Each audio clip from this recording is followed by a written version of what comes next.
কাঁপিয়ে দিয়েছে আমার দেশ। শেখ হাসিনা দিল্লির কাছে বাংলাদেশকে বিক্রি করার জন্য যে ষড়যন্ত্র করেছিল, সেই ষড়যন্ত্রের গোমর ফাঁস করে দিয়েছে এই আমার দেশ পত্রিকা। শেখ হাসিনার শয়তানি, ভারতের আধিপত্যবাদ, তারা যে আমার দেশকে নিয়ে ষড়যন্ত্র করেছিল, এই ষড়যন্ত্রের সব দাঁত ভাঙা জবাব শুধু আমার দেশ পত্রিকার প্রথম পেজ। স্যালুট বাংলাদেশ বিজেপিকে, আমি স্যালুট জানালাম। আসলে এমন খবরগুলাই তো আমরা চাই।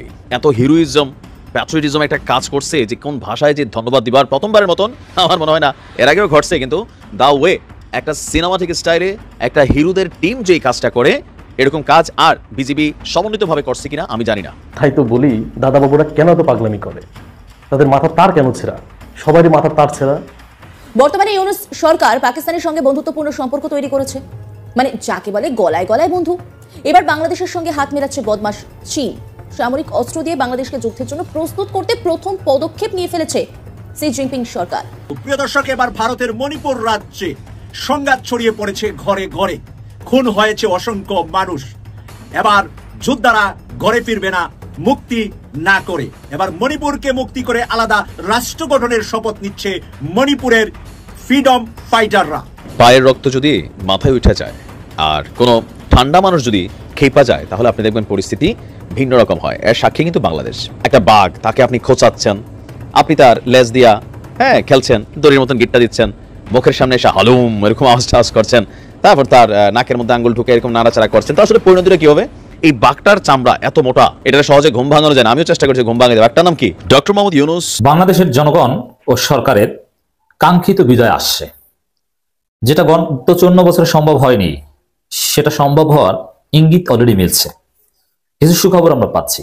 আসসালামু আলাইকুম সম্মানিত দর্শক, বর্তমান দেশের পরিস্থিতি কেমন আপনারা সকলেই জানেন। এই সম্পর্কে নতুন করে আর কিছুই বলার নেই। দর্শক শ্রোতা, ভারত সরকার বাংলাদেশকে বিপদে ফেলতে নানান ধরনের চক্রান্ত করতেছিল।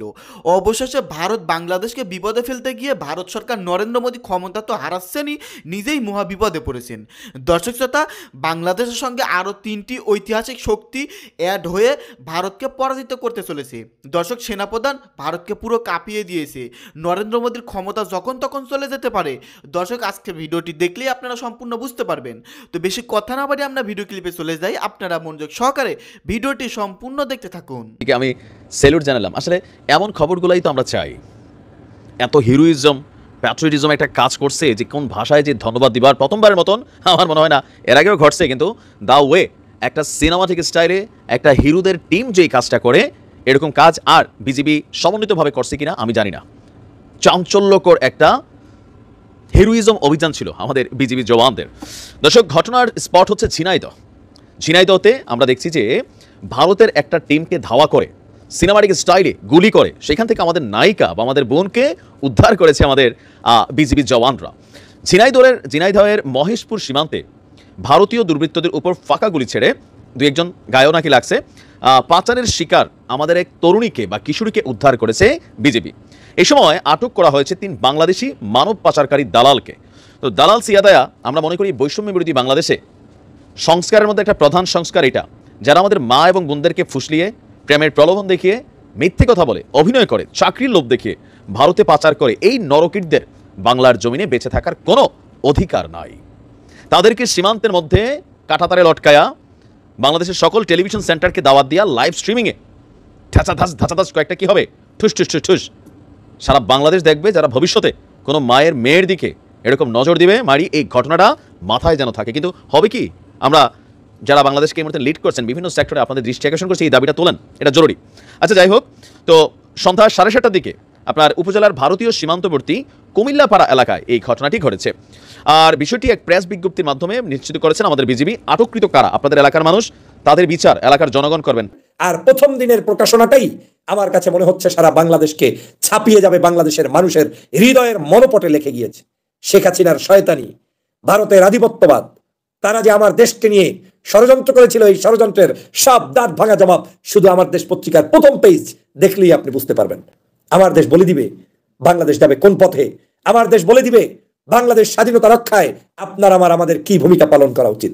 প্রিয় সহযোদ্ধা ভাইরা, আমি আপনাদেরকে স্পষ্ট করে বলতে চাই, আমার এই দেশকে নিয়ে যারা ষড়যন্ত্র করছে, দেশটাকে যারা বিক্রি করতে চাচ্ছে, রাজনৈতিকভাবে এই দেশটাকে যারা পদানত করতে চাচ্ছে, কারো করধ্রাজ্যে পরিণত করতে যাচ্ছে, কিংবা কারো বগলের তলে নিয়ে হাঁটতে চাচ্ছে, সেইটা এই দেশে হতে দেওয়া হবে না।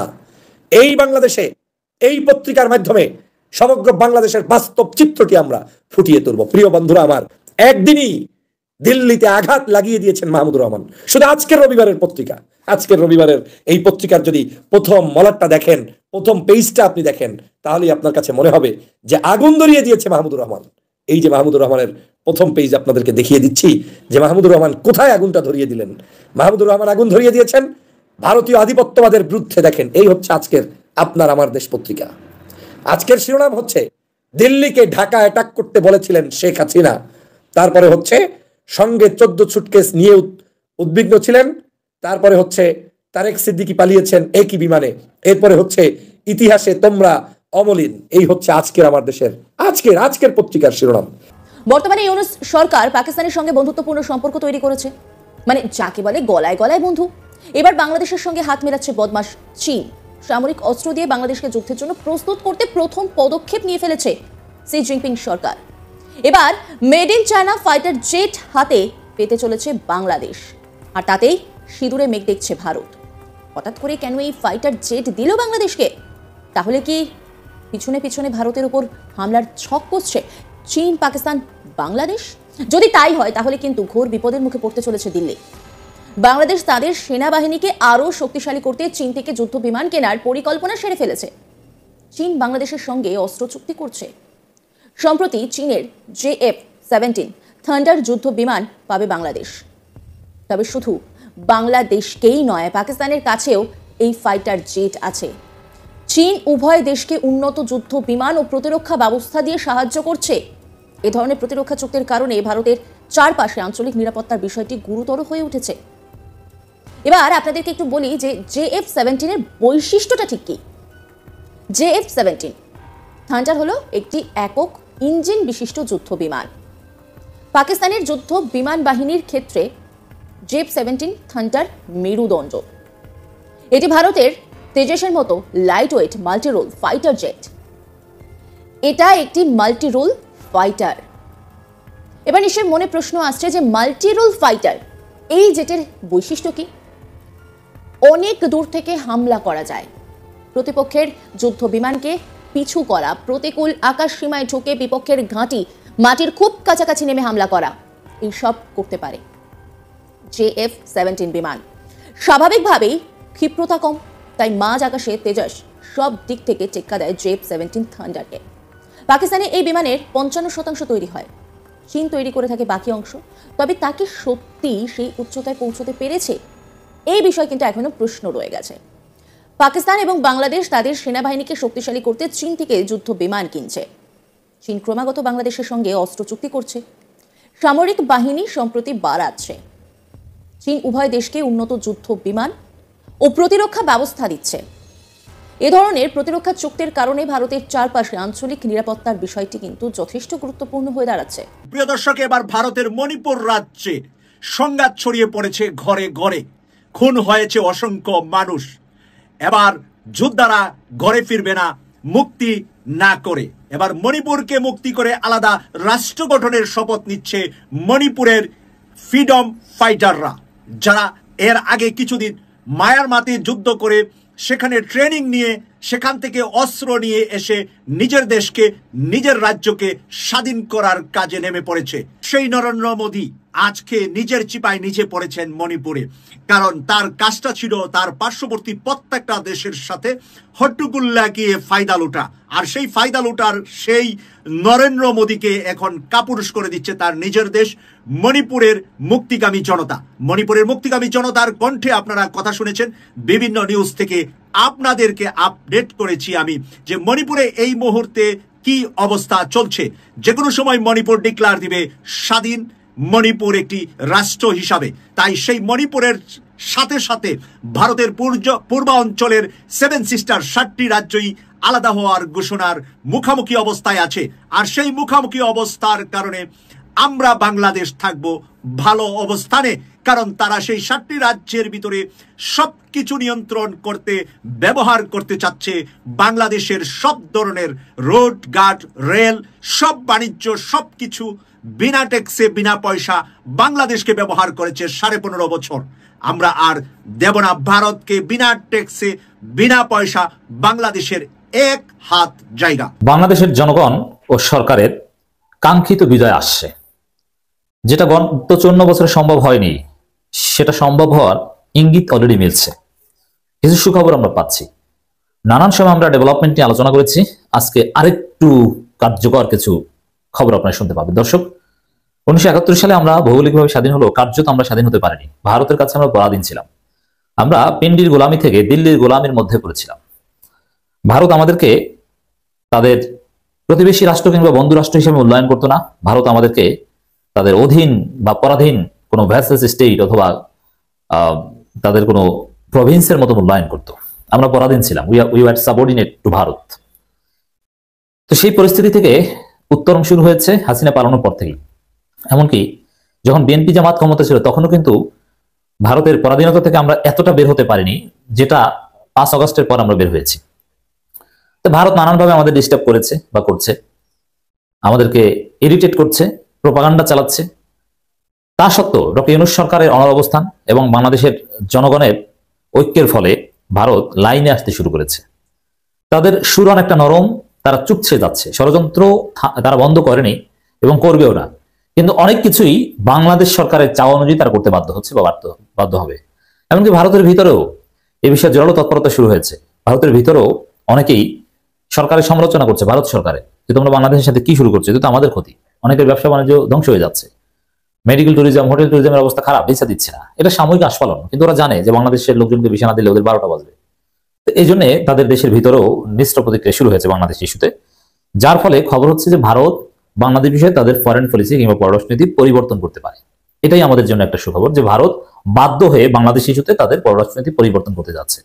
হ্যাঁ, এখনো ডিস্টার্ব করছে। সর্বশেষ একটা ডেভেলপমেন্ট আপনাদেরকে বলি, বা একটা ঘটনা যে কিভাবে ওরা ডিস্টার্ব করছে। দেখেন, এগুলো নিয়ে বাংলাদেশের জনগণের সোচ্চার হতে হবে এবং তোলপাড় সৃষ্টি করতে হবে। জনগণ যদি সোচ্চার হয়, ভারত এমনিতেই চুপসে যাবে। খবর, ঢাকা প্রসঙ্গে বদলাতে পারে ভারতের পররাষ্ট্রনীতি, এবং আসলে বদলাতে যাচ্ছে। ওরা বাংলাদেশের ভারতের পররাষ্ট্রনীতি পরিবর্তন করতে বাধ্য হচ্ছে, নইলে ওদের একুলুকু সব হারাবে। ওরা চারদিক থেকে ভারত বন্ধুহীন হয়ে যাচ্ছে। অতএব বাংলাদেশকে হারালে একদিক থেকে চীন মারবে, আরেকদিক থেকে পাকিস্তান মারবে, এরপরে যদি বাংলাদেশও মারে। আপনি চিন্তা করেন, 1971-এর পর যা ঘটেনি, এই 2024-এর পর সেটা ঘটেছে, পাকিস্তানি জাহাজ এসেছে। অতএব it's very significant development. Bangladesh কিন্তু নতজন নীতিতে ভারতকে ডিল করছে না, সাহসিকতার সাথে, পাকিস্তানকে স্পেস দিয়ে, চীনকে স্পেস দিয়ে। ভারত কিন্তু আসলে সিরিয়াসলি ভয় পাচ্ছে এবং ভয় পাবে, সামনে ঘটনা আরো ঘটবে। ভারতকে আমরা ভয় দেখিয়ে, বলে না যে ঘাট ধাক্কা দিয়ে সোজা করতে, এইভাবে সোজা করছি। পাকা আঙুলে ঘি উঠবে, সোজা আঙুলে ঘি ওঠে না। তো বাংলাদেশ সরকার, বাংলাদেশ জনগণ আঙ্গুল বাঁকা করেছে। তার প্রমাণ হচ্ছে পাকিস্তানের জাহাজ বেড়েছে চট্টগ্রামে। ব্যবসা বাণিজ্য হতেই পারে এবং হওয়া উচিত, পাকিস্তানের সাথে ফ্লাইট চালু, নানান কিছু হচ্ছে। বাংলাদেশে ভারত এখন যে পরিস্থিতির মুখোমুখি হচ্ছে তাকে আন্তর্জাতিক সম্পর্ক বিশ্বকরা পররাষ্ট্রনীতির পুনর্বিন্যাস বলে অভিহিত করেছেন। এই ধরনের পরিবর্তনগুলো বেশিরভাগই দুটি উৎস থেকে আসে। প্রথমটি হলো বাহ্যিক পরিবেশের পরিবর্তন, যা একটি দেশকে তার অভ্যন্তরীণ রাজনীতির অগ্রাধিকার এবং কৌশলগুলোকে পুনর্মূল্যায়ন করতে বাধ্য করে। পরের দৃশ্যটি ঢাকার পররাষ্ট্রনীতির অভিমুখে নাটকীয় পরিবর্তন অবদান রাখছে, যার প্রভাব নয়াদিল্লির জন্য উল্লেখযোগ্য। এছাড়া হাসিনা বাংলাদেশ ইসলামপন্থী বাহিনীকে নিয়ন্ত্রণে রেখেছিলেন, ভারতীয় বিচ্ছিন্নতাবাদী সংগঠনকে আশ্রয় দেননি এবং ভারতীয় বিনিয়োগকে স্বাগত জানিয়েছেন। তো এই সরকার যে বিচ্ছিন্নতাবাদী আশ্রয় দিবে সেটা না, ইসলামপন্থী বলতে যারা গণতান্ত্রিক, যারা ভারতের জন্য থ্রেট নয় বা কারোর জন্য থ্রেট নয়। সম্মানিত দর্শক, আপনারা বিস্তারিত দেখতে পারলেন বর্তমানে দেশের অবস্থা এবং কত ধরনের চক্রান্ত চলতেছে বাংলাদেশকে বিপদে ফেলার জন্য। দর্শক শ্রোতা, ভারত সরকার নরেন্দ্র মোদী কিন্তু মহা বিপদে পড়ে গেছে, তার ক্ষমতা পর্যন্ত চলে যেতে পারে। কারণ বাংলাদেশের সঙ্গে বা আরও 3টি ঐতিহাসিক শক্তি অ্যাড হয়েছে। ভারত কোনো সময় বাংলাদেশকে চক্রান্ত করে বিপদে ফেলতে পারবে না। এদিকে সেনাপ্রধানও কঠিন হুঙ্কার দিয়েছে নরেন্দ্র মোদীকে নিয়ে। সব মিলিয়ে ভারতীয় সরকার নরেন্দ্র মোদী ক্ষমতা হারাতে পারেন। যাই হোক দর্শক শ্রোতা, বিস্তারিত ভিডিওতে তথ্য পেলেন। এই সম্পর্কে আপনাদের মতামত ভিডিওর কমেন্ট বক্সে অবশ্যই ঝটপট জানিয়ে দিবেন। ভিডিওটি এখানে শেষ করছি, দেখা হবে আবারও নতুন কোনো ভিডিও নিয়ে। সকলে ভালো থাকবেন, খোদা হাফেজ।